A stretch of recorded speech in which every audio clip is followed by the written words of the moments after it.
আমার এক আত্মীয় আর্থিকভাবে অসচ্ছল, জাকাত পাওয়ার উপযুক্ত। কিন্তু শুধুমাত্র আত্মসম্মানের জন্য কারো থেকে জাকাত গ্রহণ করেন না। তার এমন কাজ ইসলামী শরীয়তের আলোকে ব্যাখ্যা করে উপকৃত হতাম। কেউ যদি না নিতে চায় তাকে জোর করে দেওয়া তো আমাদের শরীর বলেন। রসুল হাদিস আছে, মান ইস্তাআফিফ ইউআফাহুল্লাহ। কেউ যদি বেঁচে থাকতে চায় আল্লাহ তাকে বাঁচাবেন, কোনো না কোনোভাবে বাঁচিয়ে দেবেন। আর কেউ যদি বেঁচে থাকতে চায় না কিন্তু তাকে দিলে টাকা নিবে, তাহলে আপনি জাকাত বলে তাকে অপমান করেন না, এমনি দিন। জাকাত থেকেও দিতে পারবেন, জাকাত বলে অপমান করবেন না। কথা বলছেন কিনা? মানে জাকাত থেকেও তাকে দিতে পারবেন, কিন্তু জাকাত বলে দিতে হবে। যদি শিওর জানেন যে সে জাকাতের হকদার, তাহলে তাকে আপনি দিতে পারবেন, কোনো সমস্যা নেই।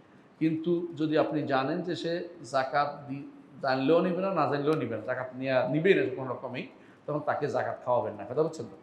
আর যদি বলেন যে টাকা বললে নিবে না, কিন্তু এমনি টাকার দরকার, তার দিলে নিবে, টাকা দিলে নিবে, তাহলে জাকাত হলেও দিতে পারবেন, কারণ তার উপকার আছে, তার দরকার লাগবে, আপনি বুঝতে পারছেন।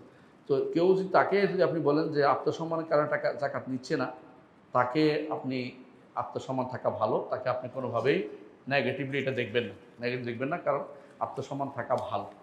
এটা রাসূলুল্লাহ সাল্লাল্লাহু আলাইহি ওয়াসাল্লাম সাহাবীদের আদর্শ ছিলেন, কারোর কাছে কিছু চাইতেন না।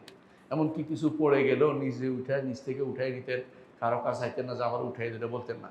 এটা সাহাবাগণ জানতেন, কেন?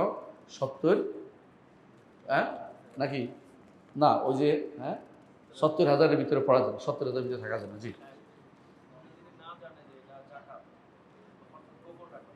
এটাই তো বললাম যে জায়েজ আছে, কবুল হবে, কোনো সমস্যা নেই।